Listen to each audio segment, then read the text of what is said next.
to all persons newly entering the workforce in all formal sectors.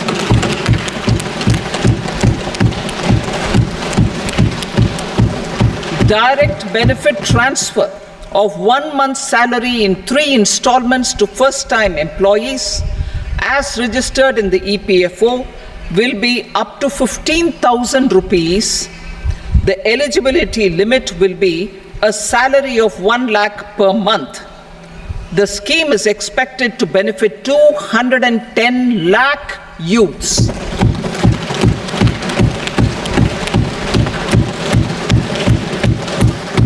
Scheme B, job creation in manufacturing. This scheme will incentivize additional employment in the manufacturing sector linked to the employment of first-time employees.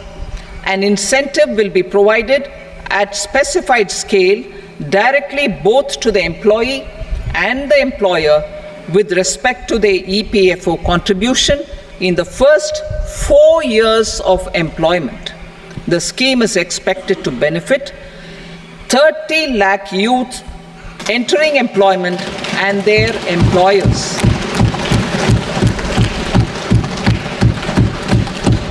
Scheme C, support to employers.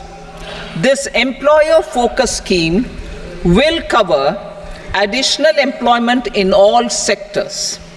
All additional employment within a salary of 1 lakh rupee per month will be counted.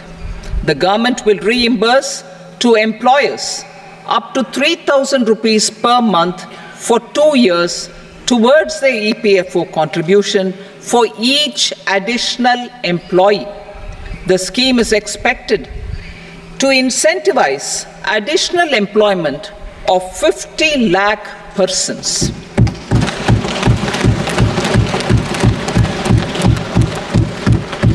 Participation of women in the workforce. We will facilitate higher participation of women in the workforce through setting up of working women hostels in collaboration with industry and establishing creches. In addition, the partnership will seek to organize women-specific skilling programs and promotion of market access for women SHG enterprises.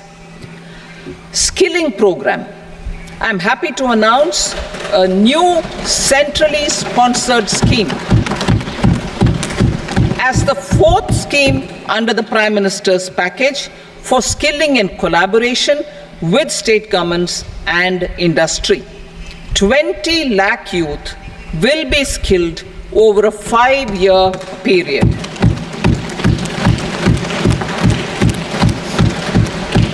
$1,000 industrial training institutes will be upgraded in hub and spoke arrangements with outcome orientation. Course content and design will be aligned to the skill needs of industry, and new courses will be introduced for emerging needs. Skilling loans. The model skill loan scheme will be revised to facilitate loans up to 7.5 lakh rupees with a guarantee from a government-promoted fund.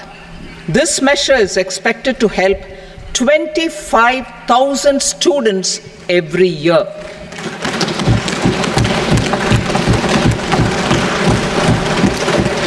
Education loans. For helping our youth who have not been eligible for any benefit under government schemes and policies, I am happy to announce a financial support for loans up to 10 lakh rupees for higher education in domestic institutions.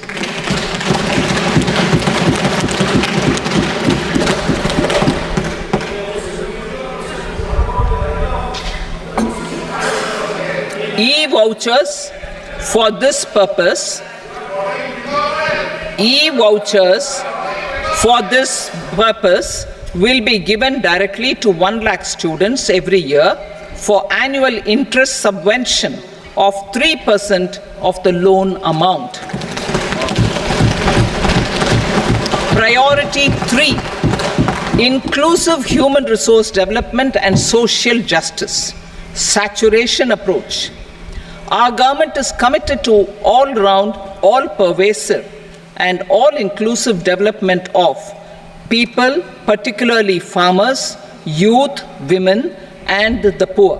For achieving social justice comprehensively, the saturation approach of covering all eligible people through various programs, including those for education and health, will be adopted to empower them by improving their capabilities. Implementation of schemes meant for supporting economic activities by craftsmen, artisans, self-help groups, scheduled caste, scheduled tribe, and women entrepreneurs and street vendors such as the PM Vishwakarma, PM Swanidhi, National Livelihood Missions, and Stand Up India will be stepped up. Purvodaya. The states in the eastern part of the country are rich in endowments and have strong cultural traditions. We will formulate a plan, Purvodaya, for the all-round development of the eastern region of the country, covering Bihar, Jharkhand, West Bengal, Odisha, and Andhra Pradesh. This will cover human resource development, infrastructure, and generation of economic opportunities to make the region an engine to attain Vikasit Bharat. On the Amritsar-Kolkata Industrial Corridor, we will support development of an industrial node at Gaya. This corridor will catalyze industrial development of the eastern region. The industrial node at Gaya will also be a good model for developing our ancient centers of cultural importance into future centers of modern economy. This model shall showcase Vikas B, Virasat B in a growth trajectory. We will also support development of road connectivity projects, namely 1. Patna-Purnia Expressway, 2. Buxar-Bhagalpur Expressway, 3. Bodh Gaya, Rajgir, Vaishali and Darbhanga spurs, and 4. Additional 2-lane bridge over River Ganga at Buxar at a total cost of 26,000 crore rupees.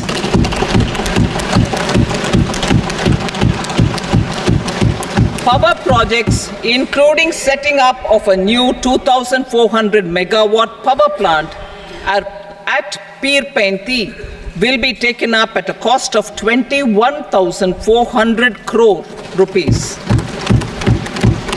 New airports, medical colleges, and sports infrastructure in Bihar will be constructed. An additional allocation to support capital investments will be provided. The requests of Bihar government for external assistance from multilateral development banks will be expedited.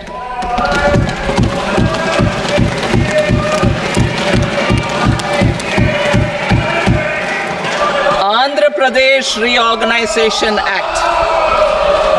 Our government has made concerted efforts to fulfill the commitments in Andhra Pradesh Reorganization Act. Recognizing the state's need for the capital, recognizing the state's need for a capital, we will facilitate special financial support through multilateral development agencies. In the current financial year, 15,000 crore rupees will be arranged with additional amounts in future years.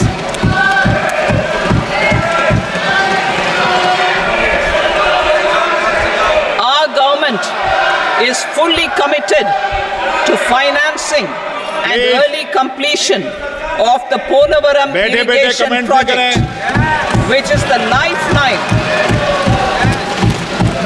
lifeline for Andhra Pradesh and its farmers. This will facilitate our country's food security as well. Under the Act, Andhra Pradesh Reorganization Act, for promoting industrial development, funds will be provided for essential infrastructure such as water, power, railways, and roads in Kopparthi node on the Visakhapatnam-Chennai Industrial Corridor and Varavakal node on the Hyderabad-Bangalore Industrial Corridor. An additional allocation will be provided this year towards capital investment for economic growth. Grants for backward regions of Rayalaseema, Prakasham, North Coastal Andhra, as stated in the Act, will be provided. PM Awas Yojana.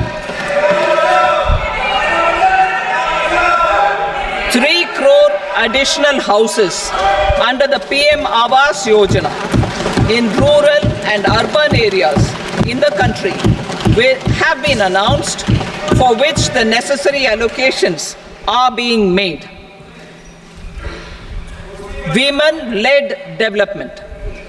For promoting women-led development, the budget carries an allocation of more than 3 lakh crore for schemes benefiting women and girls. This signals our government's commitment for enhancing women's role in economic development. Pradhan Mantri Janjatiya Unnat Gram Abhiyan. For improving the socio-economic condition of tribal communities, we will launch the Pradhan Mantri Janjatiya Unnat Gram Abhiyan by adopting saturation coverage for tribal families in tribal majority villages and aspirational districts.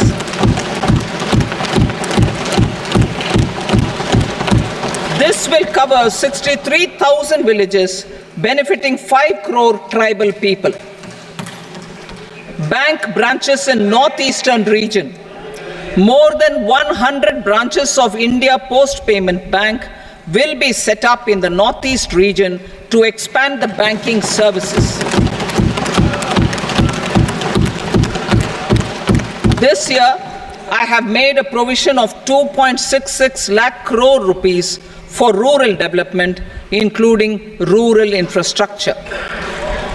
Priority 4, manufacturing and services, support for promotion of MSMEs. This budget provides special attention to MSMEs and manufacturing, particularly labor-intensive manufacturing. We have formulated a package covering financing, regulatory changes, and technology support for MSMEs to help them grow and also compete globally, as mentioned in the interim budget. I am happy to announce the following specific measures. Credit guarantee scheme for MSMEs in the manufacturing sector.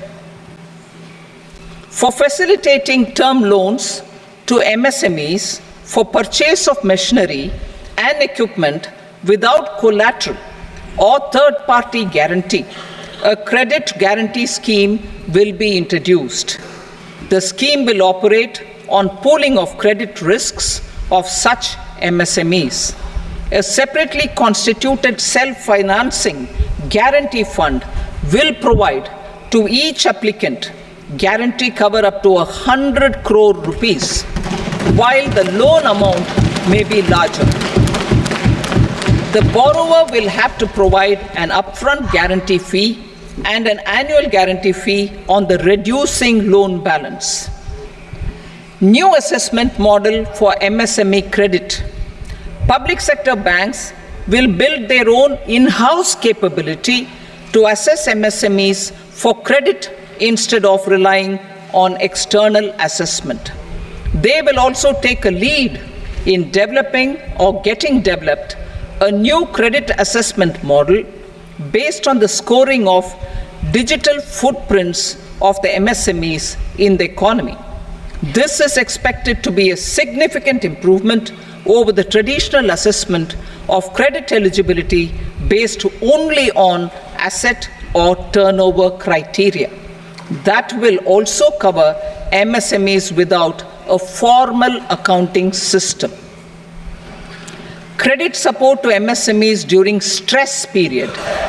I'm happy to announce a new mechanism for facilitating continuation of bank credit to MSMEs during their stress period while being in special mention account, SMA stage. For reasons beyond their control, MSMEs need credit to continue their business and to avoid getting into the NPA stage. Credit availability will be supported through a guarantee from a government-promoted fund. Mudra loans.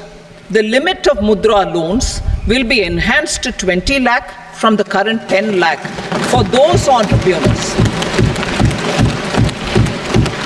who have availed and successfully repaid previous loans under the Tarun category. Enhanced scope for mandatory onboarding in trades. For facilitating MSMEs to unlock their working capital by converting their trade receivables into cash, I propose to reduce the turnover threshold of buyers for mandatory onboarding on the trades platform from rupees 500 crore to 250 crore rupees. This measure will bring 22 more CPSCs and 7,000 more companies onto the platform. Medium enterprises will also be included in the scope of the suppliers. SIDBI branches in MSME clusters. SIDBI will open new branches to expand its reach to serve all major MSME clusters within 3 years and provide direct credit to them. With the opening of 24 such branches this year, the service coverage will expand to 168 out of 242 major clusters. MSME units for food irradiation, quality and safety testing. Financial support for setting up of 50 multi-product food irradiation units in the MSME sector will be provided. Setting up of 100 food quality and safety testing labs with NABL accreditation will be facilitated. E-commerce export hubs. To enable MSMEs and traditional artisans to sell their products in international markets, e-commerce export hubs will be set up in public-private partnership mode. These hubs, under a seamless regulatory and logistic framework, will facilitate trade and export-related services under one roof. Measures for promotion of manufacturing and services. Internship in top companies. As the fifth scheme under Prime Minister's package, our government will launch a comprehensive scheme for providing internship opportunities in 500 top companies to 1 crore youth in 5 years. They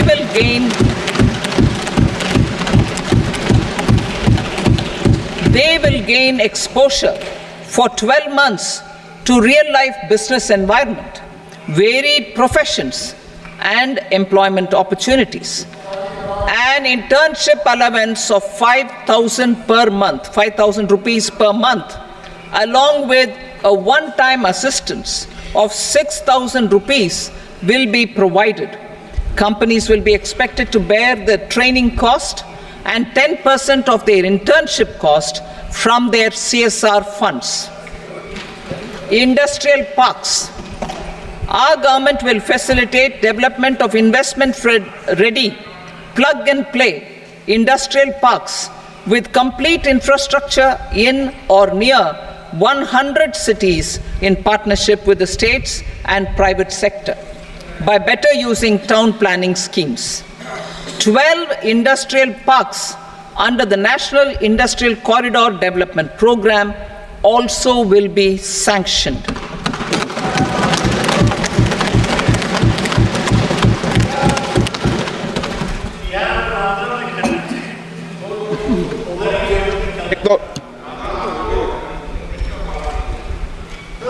Veggie paper, no.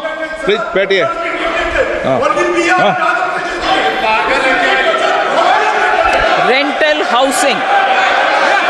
Rental housing with dormitory type accommodation for industrial workers will be, just 1 minute. Rental housing, I repeat, rental housing with dormitory type accommodation for industrial workers will be facilitated in PPP mode with VGF support and commitment from anchor industries. Shipping industry, ownership, leasing and flagging reforms will be implemented to improve the share of Indian shipping industry and generate more employment. Critical mineral mission. We will set up a critical mineral mission for domestic production, recycling of critical minerals and overseas acquisition of critical mineral assets. Its mandate will include technology development, skilled workforce, extended producer responsibility framework, and a suitable financing mechanism. Offshore mining of minerals.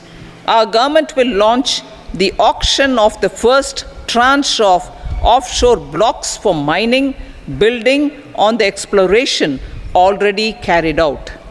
Digital public infrastructure applications.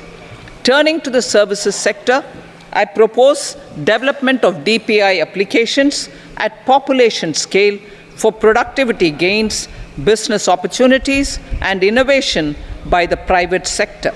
These are planned in the areas of credit, e-commerce, education, health, law and justice, logistics, MSME service delivery, and urban governance. Integrated technology platform for IBC ecosystem. An integrated technology platform will be set up for improving the outcomes under the Insolvency Bankruptcy Code for achieving consistency, transparency, timely processing, and better oversight for all stakeholders. Voluntary closure of LLPs. The services of the Center for Processing Accelerated Corporate Exit, CPACE, will be extended for voluntary closure of LLPs to reduce the closure times. National Company Law Tribunals. The IBC has resolved more than 1,000 companies, resulting in direct recovery of 3.3 lakh crore to creditors. 3.3 lakh crore rupees to creditors. In addition, 28,000 cases involving over 10 lakh crore rupees have been disposed of even prior to admission. Appropriate changes to the IBC, reforms and strengthening of the tribunal and appellate tribunals will be initiated to speed up insolvency resolution. Additional tribunals will be established. Out of those, some will be notified to decide cases exclusively under the Companies Act. Debt recovery. Steps for reforming and strengthening debt recovery tribunals will be taken. Additional tribunals will be established to speed up recovery. Priority 5, urban development. Cities as growth hubs. Working with states, our government will facilitate development of cities as growth hubs. This will be achieved through economic and transit planning and orderly development of peri-urban areas utilizing town planning schemes. Creative redevelopment of cities. For creative brownfield redevelopment of existing cities with a transformative impact, our government will formulate a framework for enabling policies, market-based mechanisms, and regulation. Transit-oriented development. Transit-oriented development plans for 14 large cities with a population above 30 lakh will be formulated, along with an implementation and financing strategy. Urban housing. Under the PM Awas Yojana, Urban 2.0, housing needs of 1 crore urban poor and middle-class families will be addressed with an investment of 10 lakh crore rupees. This will include the central assistance of 2.2 lakh crore rupees in the next 5 years. A provision of interest subsidy to facilitate loans at affordable rates is also envisaged. In addition, enabling policies and regulations for efficient and transparent rental housing markets with enhanced availability will also be put in place.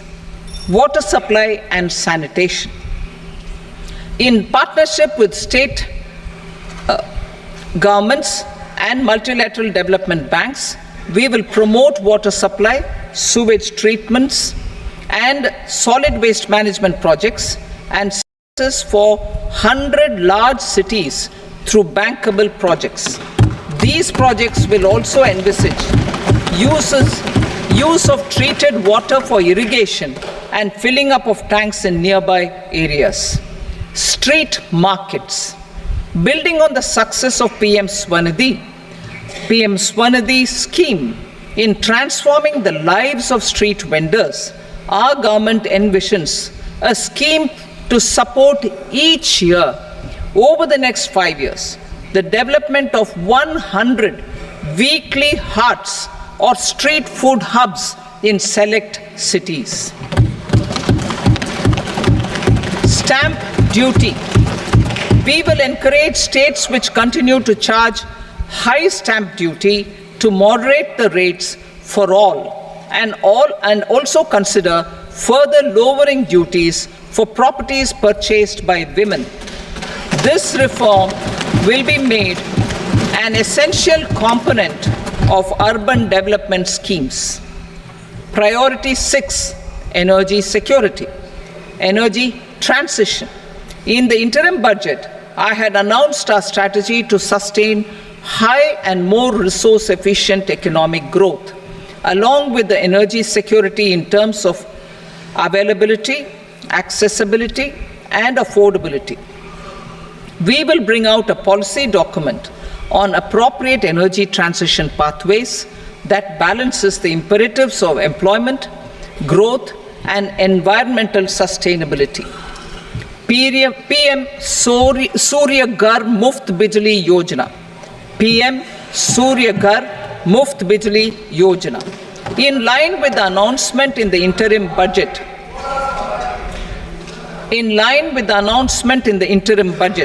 PM Surya Ghar Muft Bijli Yojana has been launched to install rooftop solar plants to enable 1 crore households obtain free electricity up to 300 units every month. The scheme has generated remarkable response with more than 1.28 crore registrations and 14 lakh applications, and we will further encourage it. Pumped storage policy. A policy for promoting pumped storage projects will be brought out for electricity storage and facilitating smooth integration of the growing share of renewable energy with its variable and intermittent nature in the overall energy mix. Research and development of small and modular nuclear reactors. Nuclear energy is expected to form a very significant part of the energy mix for Vikasit Bharat.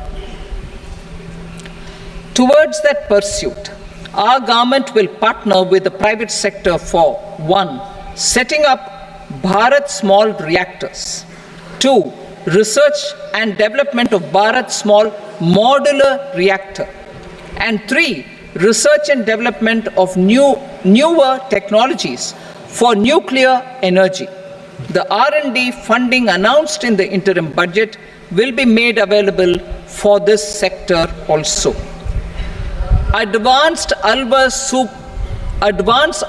supercritical thermal power plants. The development of indigenous technology for advanced ultra supercritical thermal power plants with much higher efficiency has been completed. A joint venture between NTPC and BHEL will set up a full-scale 800 megawatt commercial plant using AUSC technology. The government will provide the required fiscal support. Moving forward, development of indigenous capacity for the production of high-grade steel and other advanced metallurgy materials for these plants will result in strong spin-off benefits for the economy. Roadmap for hard-to-abate industries. A roadmap for moving the hard-to-abate industries from energy efficiency targets to emission targets will be formulated. Appropriate regulations for transition of these industries from the current perform, achieve, and trade mode to Indian carbon market mode will be put in place. Support to traditional micro and small industries. An investment-grade energy audit of traditional micro and small industries in 60 clusters, including brass and ceramic, will be facilitated. Financial support will be provided for shifting them to cleaner forms of energy and implementation of energy efficiency measures. The scheme will be replicated in another 100 clusters in the next phase. Priority 7, infrastructure investment by central government. Significant investment the central government has made over the years in building and improving infrastructure has had a strong multiplier effect on the economy. We will endeavor to maintain strong fiscal support for infrastructure over the next 5 years in conjunction with imperatives of other priorities and fiscal consolidation. This year, I have provided 11,11,111 crore rupees for capital expenditure. This would be 3.4% of our GDP. Infrastructure investment by state governments. We will encourage states to provide support of similar scale for infrastructure, subject to their development priorities.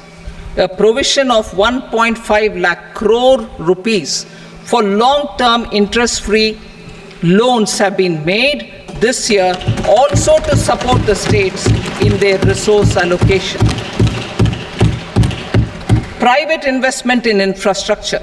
Investment in infrastructure by private sector will be promoted through viability gap funding and enabling policies and regulations. A market-based financing framework will be brought out. Pradhan Mantri Gram Sadak Yojana. Phase 4 of the PMGSY will be launched to provide all-weather connectivity to 25,000 rural habitations, which have become eligible in view of their population increase. Irrigation and flood mitigation. Bihar has frequently suffered from floods, many of them originating outside the country. Plans to build flood control structures in Nepal are yet to progress. Our government, through the Accelerated Irrigation Benefit Program and other sources, will provide financial support for projects with estimated cost of 11,500 crore rupees, such as the Kosi-Michi intra-state link and 20 other ongoing and new schemes, including barrages, river pollution abatement, and irrigation projects. In addition, survey and investigation of Kosi-related flood mitigation and irrigation projects will be undertaken.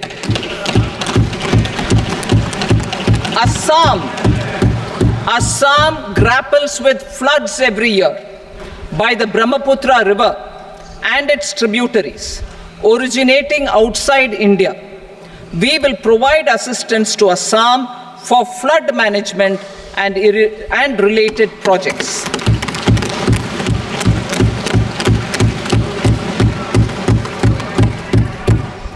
Himachal Pradesh suffered extensive losses due to floods last year. Our government will provide assistance to the state for reconstruction and rehabilitation through multilateral development assistance.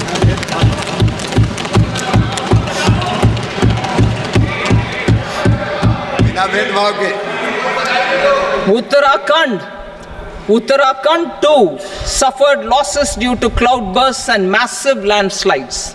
We will provide assistance to the state. Recently, Sikkim witnessed devastating flash floods and landslides that wreaked havoc across the state. Our government will provide assistance to the state. Tourism has always been a part of our civilization.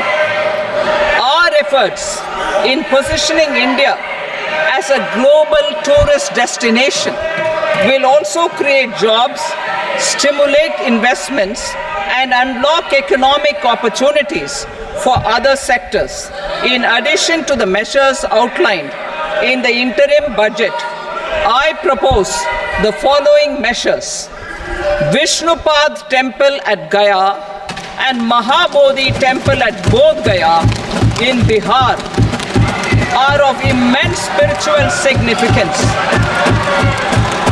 Comprehensive development of Vishnupad Temple Corridor and Mahabodhi Temple Corridor will be supported, modeled on the successful Kashi Vishwanath Temple Corridor to transform them into world-class pilgrim and tourist destinations. Rajgir holds immense religious significance for Hindus, Buddhists and Jains. The 20th Tirthankara Muniswarata temple in the Jain temple complex is ancient. The Saptarishi or the 7 hot springs form a warm water Brahmkund that is sacred. A comprehensive development initiative for Rajgir will be undertaken. Our government will support the development of Nalanda as a tourist center, besides reviving Nalanda University to its glorious stature. Odisha's scenic beauty, temples, monuments, craftsmanship, wildlife sanctuaries, natural landscapes, and pristine beaches make it an ultimate tourism destination. Our government will provide assistance for their development to Odisha as well. Priority 8, innovation, research and development. We will operationalize the Anusandhan National Research Fund for basic research and prototype development. Further, we will set up a mechanism for spurring private sector-driven research and innovation at commercial scale, where the financing pool of 1 lakh crore rupees in line with the announcement in the interim budget. Space economy. With our continued emphasis on expanding the space economy by 5 times in the next 10 years, a venture capital fund of 1,000 crore rupees will be set up. Priority 9, next generation reforms. Economic policy framework.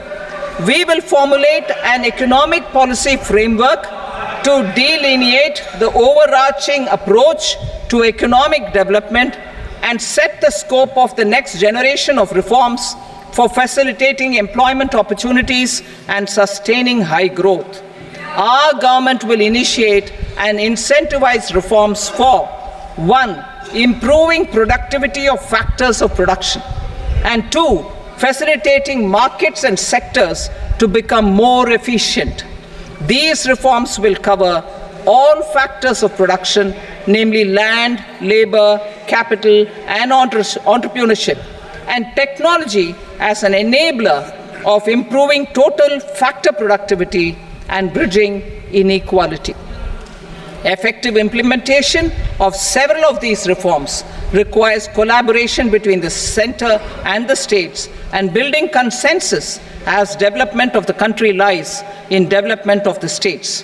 For promoting competitive federalism and incentivizing states for faster implementation of reforms, I propose to earmark a significant part of the 50-year interest-free loan.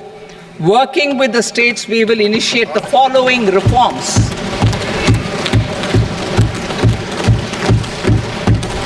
Land-related reforms and actions, both in the rural and urban areas, will cover land administration, will cover 1. Land administration, planning and management, and 2. Urban planning usage and building bylaws. These will be incentivized for completion within the next 3 years through appropriate fiscal support. Rural land-related actions. Rural land-related actions will include 1. Assignment of unique land parcel identification number, UL PIN, or Bhu Aadhaar for all lands. 2. Digitization of cadastral maps. 3. Survey of subdivisions, survey of map subdivisions as per current ownership. 4. Establishment of land registry. And 5. Linking to the farmers registry. These actions will also facilitate credit flow and other agricultural services. Urban land related actions. Land records in urban areas will be digitized with GIS mapping. An IT-based system for property record administration, updating, and tax administration will be established. These will also facilitate improving the financial position of urban local bodies. Labor-related reforms. Services to labor. Our government will facilitate the provision of a wide array of services to labor, including those for employment and skilling. A comprehensive integration of e-Shram portal with other portals will facilitate such one-stop solution. Open architecture databases for the rapidly changing labor market, skill requirements, and available job roles, and a mechanism to connect job aspirants with potential employers and skill providers will be covered in these services. Shram Suvidha and Samadhan portal. Shram Suvidha and Samadhan portal will be revamped to enhance ease of compliance for industry and trade. Capital and entrepreneurship related reforms. Financial sector vision and strategy. For meeting financing needs of the economy, our government will bring out a financial sector vision and strategy document to prepare the sector in terms of size, capacity, and skills. This will set the agenda for the next 5 years and guide the work of the government, regulators, financial institutions, and market participants. Taxonomy for climate finance. We will develop taxonomy for climate finance for enhancing the availability of capital for climate adaptation and mitigation. This will support achievement of the country's climate commitments and green transition. Variable capital company structure. We will seek the required legislative approval for providing an efficient and flexible mode for financing leasing of aircrafts and ships and pooled funds of private equity through a variable company structure. Foreign direct investments and overseas investment. The rules and regulations for foreign direct investment and overseas investments will be simplified to 1. Facilitate foreign direct investments, 2. Nudge prioritization, and 3. Promote opportunities for using Indian rupee as a currency for overseas investment. NPS Vatsalya. NPS Vatsalya, a plan for contribution by parents and guardians for minors, will be started. On attaining the age of majority, the plan can be converted seamlessly into a normal NPS account. Use of technology. We have successfully used technology for improving productivity and bridging inequality in our economy during the past 10 years. Public investment in digital infrastructure and innovations by the private sector have helped in improving access of all citizens, particularly the common people, to market resources, education, health and services. We will step up adoption of technology towards digitalization of the economy. Ease of doing business. For enhancing ease of doing business, we are already working on the Jan Vishwas Bill 2.0. Further, states will be incentivized for implementation of the business reforms, action plans, and digitalization. Data and statistics.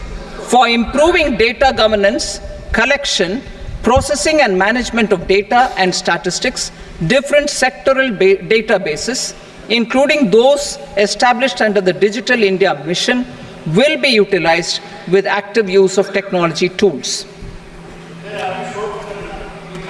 New pension scheme.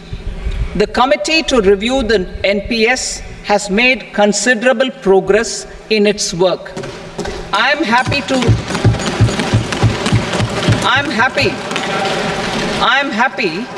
that the staff side of the National Council of the Joint Consultative Machinery for Central Government Employees has taken a constructive approach. A solution will be evolved which addresses the relevant issues while maintaining fiscal prudence to protect the common citizens. Budget estimates for 24-25. For the year 24-25, total receipts other than borrowings and the total expenditure are estimated at 32.07 lakh crore rupees and 48.21 lakh crore rupees respectively. The net tax receipts are estimated at 25.83 lakh crore rupees. The fiscal deficit is estimated at 4.9% of the GDP. The gross and the net market borrowings through dated securities during 24-25 are estimated at 14.01 lakh crore rupees and 11.63 lakh crore rupees respectively. Both will be less than that in 23-24. The fiscal consolidation path announced by me in 2021 has served our economy very well, and we aim to reach the deficit below 4.5% next year. The government is committed to staying the course. From 2026-27 onwards, our endeavor will be to keep the fiscal deficit each year such that the central government's debt will be on a declining path as percentage of GDP. I will now move to Part B.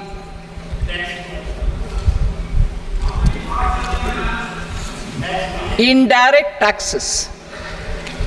Sir, I start with GST.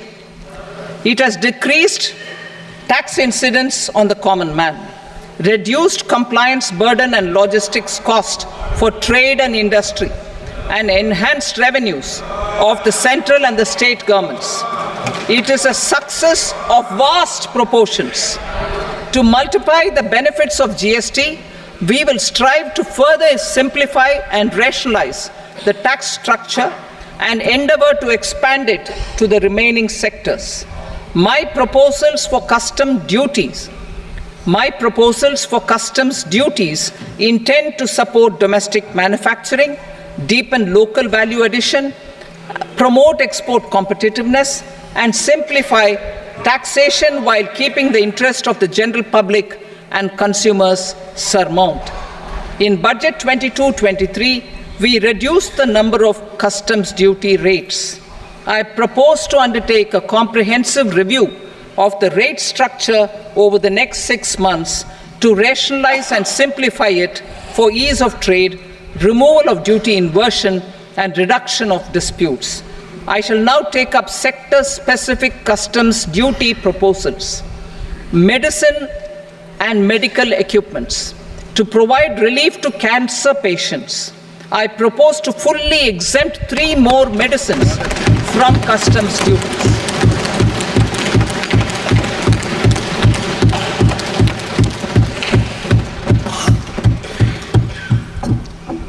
I also propose changes in the BCD on X-ray tubes and flat panel detectors for use in medical X-ray machines under the phased manufacturing program so as to synchronize them with the domestic capacity addition.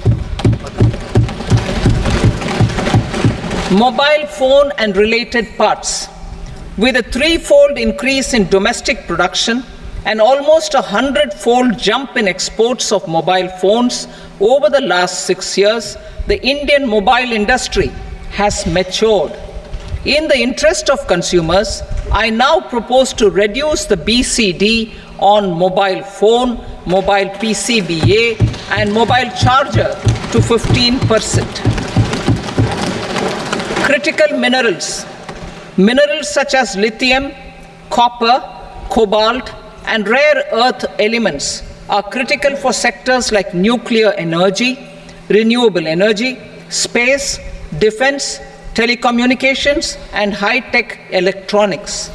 I propose to fully exempt customs duties on 25 critical minerals and reduce BCD on 2 of them. This will provide a major fillip to the processing and refining of such minerals and help secure their availability for these strategic and important sectors. Solar energy. Energy transition is critical in the fight against climate change.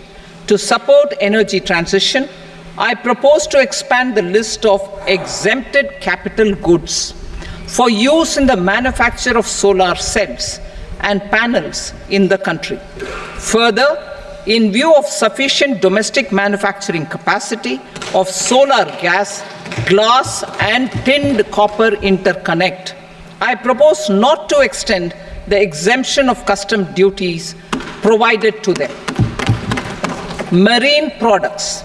India's seafood exports in the last financial year touched an all-time high of more than 60,000 crores of rupees.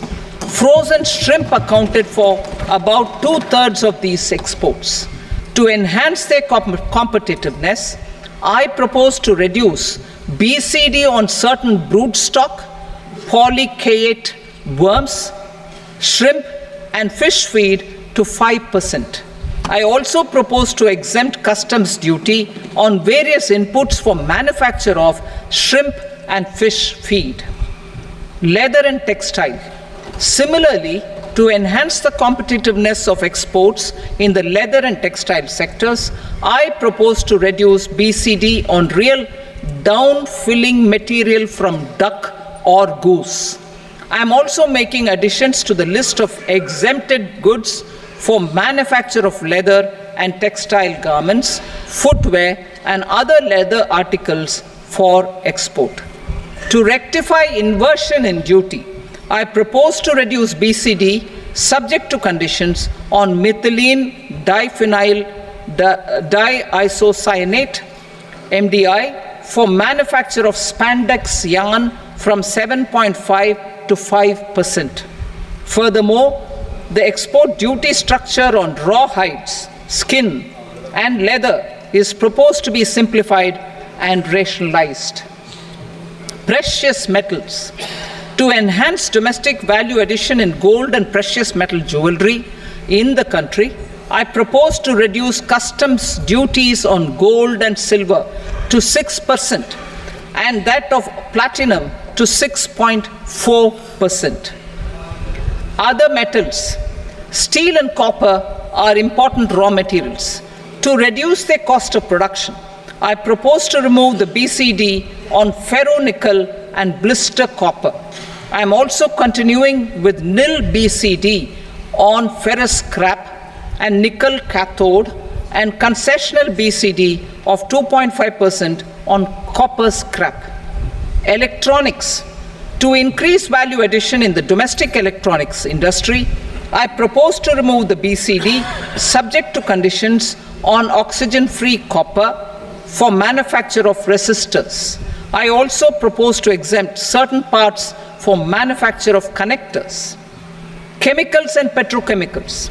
To support existing and new capacities in the pipeline, I propose to increase the BCD on ammonium nitrate from 7.5% to 10%. Plastics. PVC flex banners are non-biodegradable and hazardous for environment and health.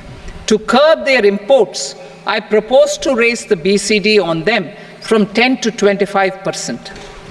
Telecommunication equipment. To incentivize domestic manufacturing, I propose to increase the BCD from 10 to 15% on PCBA of specified telecom equipment. Trade facilitation. To promote domestic aviation and boat and ship MRO, I propose to extend the period for export of goods imported for repairs from 6 months to 1 year. I'll read that again. To promote domestic aviation and boat and ship maintenance, repair and operations, I propose to extend the period for export of goods imported for repairs from 6 months to 1 year. In the same vein, I propose to extend the time limit for re-import of goods for repairs under warranty from 3 to 5 years. I now move to direct taxes. We will continue our efforts to simplify taxes, improve taxpayer services, provide tax certainty, and reduce litigation while enhancing revenues for funding the development and welfare schemes of the government. It has been our endeavor to simplify taxation. We have taken a number of measures in the last few years, including introduction of simplified tax regimes without exemptions and deductions for corporate tax and for personal income tax. This has been appreciated by taxpayers. 58% of corporate tax came from the simplified tax regime in the financial year 22-23. Similarly, as per data available till now, for the last fiscal, more than 2/3 have availed the new personal income tax regime. Comprehensive review of the Income Tax Act. I am now announcing a comprehensive review of the Income Tax Act 1961. The purpose is to make the Act concise, lucid, easy to read and understand.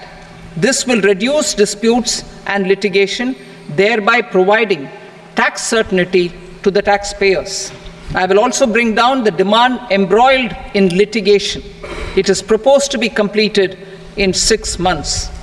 A beginning is being made in the finance bill by simplifying the tax regime for charities, tedious rate structures, provisions of reassessment and search provisions, and capital gains taxation. Simplification for charities and TDS. Two tax exemption regimes. The two tax exemption regimes for charities are proposed to be merged into one. The 5% TDS rate on many payments is being merged into the 2% TDS rate, and the 20% TDS rate on repurchase of units by mutual funds or UTI is being withdrawn. TDS rate on e-commerce operators is proposed to be reduced from 1 to 0.1%. Moreover, credit of TCS is proposed to be given in the TDS to be deducted on salary. Further, I propose to decriminalize delay for payment of TDS up to the due date of filing statement for the same.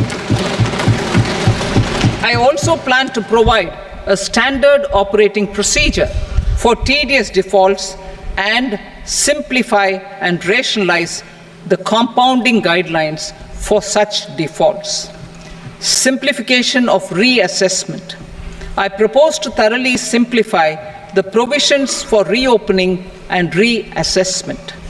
An assessment hereinafter can be reopened beyond 3 years from the end of the assessment year only if the escaped income is 50 lakh rupees or more, up to a maximum period of 5 years from the end of the assessment year.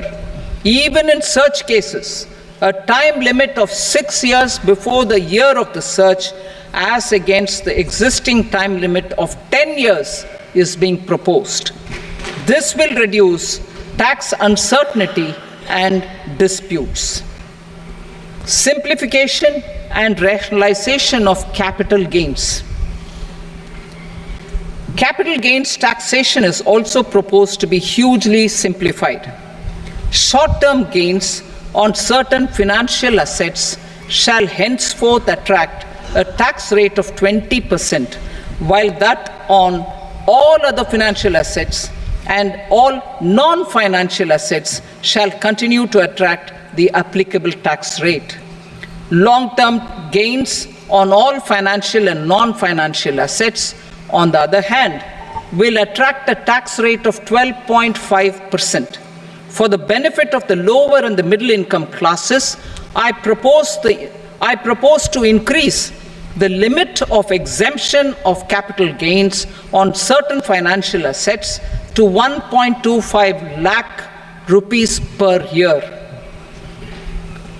Listed financial assets held for more than a year will be classified as long-term, while unlisted financial assets and all non-financial assets will have to be held for at least 2 years to be classified as long-term.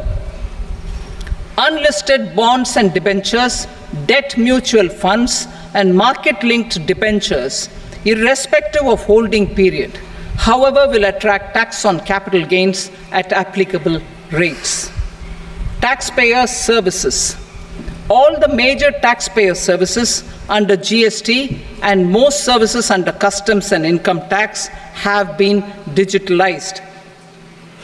All remaining services of customs and income tax, including rectification and order giving effect to appellate orders, shall be digitalized and made paperless over the next 2 years.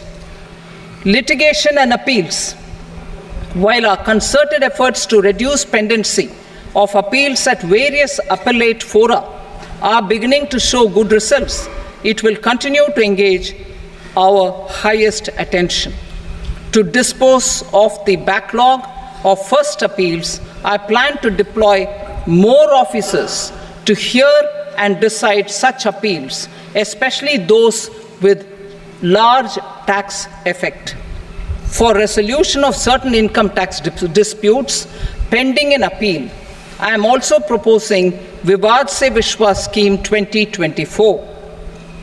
Further, I propose to increase monetary limits for filing appeals related to direct taxes, excise, and service tax in the tax tribunals, high courts, and Supreme Court to 60 lakh rupees, 2 crore rupees, and 5 crore respectively, with a view to reduce litigation and provide certainty in international taxation.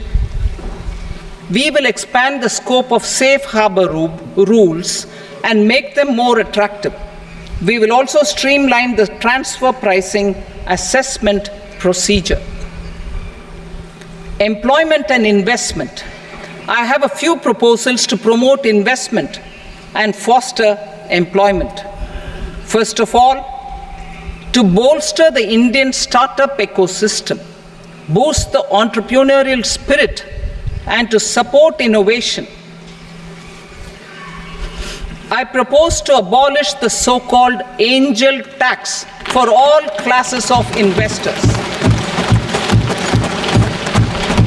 Second, there is tremendous potential for cruise tourism in India. To give a fillip to this employment-generating industry, I am proposing a simpler tax regime for foreign shipping companies operating domestic cruises in the country. Third, India is a world leader in the diamond cutting and polishing industry, which employs a large number of skilled workers. To further promote the development of this sector, we would provide for safe harbor rates for foreign mining companies selling raw diamonds in the country. Fourth, to attract foreign capital for our development needs, I propose to reduce the corporate tax rate on foreign companies from 40 to 35%. Deepening the tax base. I have a couple of proposals for deepening the tax base. First, security transaction tax on futures and options of securities is proposed to be increased to 0.02% and 0.1% respectively. Second, for reasons of equity, I propose to tax income received on buyback of shares in the hands of recipients. Other proposals. To improve social security benefits, deduction of expenditure by employers towards NPS is proposed to be increased from 10 to 14% of the employee's salary. Similarly, deduction of this expenditure up to 14% of salary from the income of employees in private sector, public sector banks, and undertakings opting for the new tax regime is proposed to be provided. Indian professionals working in multinationals get ESOPs and invest in social security schemes and other movable assets abroad. Non-reporting of such small foreign assets has penal consequences under the Black Money Act. Such non-reporting of movable assets up to 20 lakh rupees is proposed to be depenalized.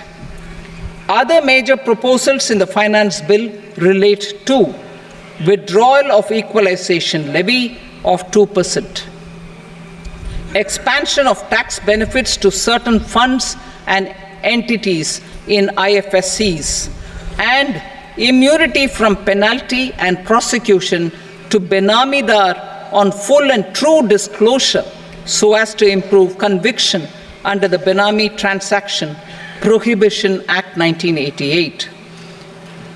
Personal income tax. Coming to personal income tax rates, I have two announcements to make for those opting for the new tax regime. First, the standard deduction for salaried employees is proposed to be increased from 50,000 to 75,000 rupees.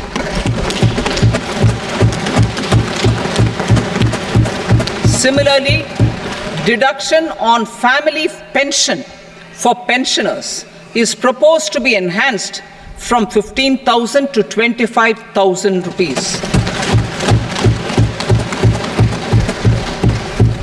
This will provide relief to about 4 crore salaried individuals and pensioners.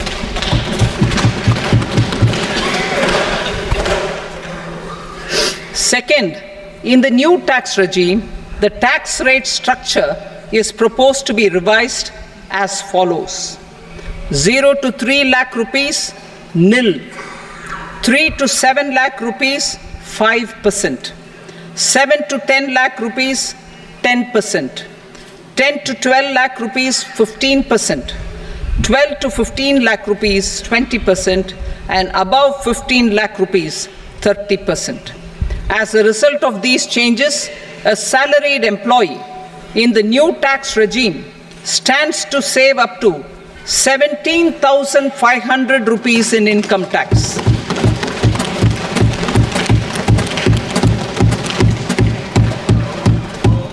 Apart from these, I am also making some other changes as given in the annexure.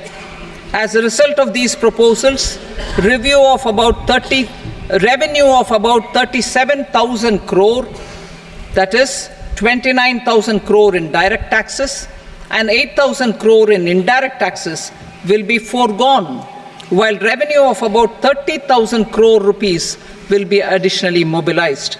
Thus, the total revenue foregone is about 7,000 crores annually. Mr. Speaker, sir, with this, I commend the budget to this august House. Jai Hind.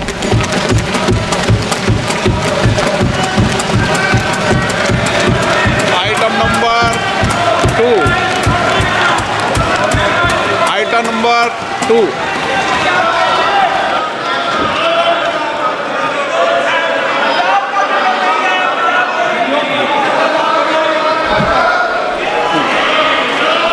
Sir, with your permission, I rise to lay on the table the following statements under Section 3 of the Fiscal Responsibility and Budget Management, FRBM Act 2003, Medium-Term Fiscal Policy cum Fiscal Policy Strategy Statement and Macroeconomic Framework Statement. Item number 3. Sir, with your permission, I rise to move for leave to introduce the Finance Number 2 Bill 2024. प्रश्न ये कि विधेयक को पुनर्स्थापित करने की अनुमति प्रदान की जाए। जो सदस्य इसके पक्ष में हाँ कहें, जो सदस्य विरोध में ना कहें। मेरे विचार में निर्णय हाँ वालों के पक्ष में अनुमति प्रदान की जाती है। माननीय मंत्री जी, अब विधेयक पुनर्स्थापित करें। Sir, I introduce the bill. Item number 4. The Union Territory of Jammu and Kashmir budget. Sir, I rise to present a statement, Hindi and English versions, of the estimated receipts and expenditure of the Union Territory of Jammu Kashmir for the year 24-25. सभा की कार्रवाई कल बुधवार दिनांक 24 जुलाई 2024 को प्राप्त 11 बजे तक के लिए स्थगित की जाती है।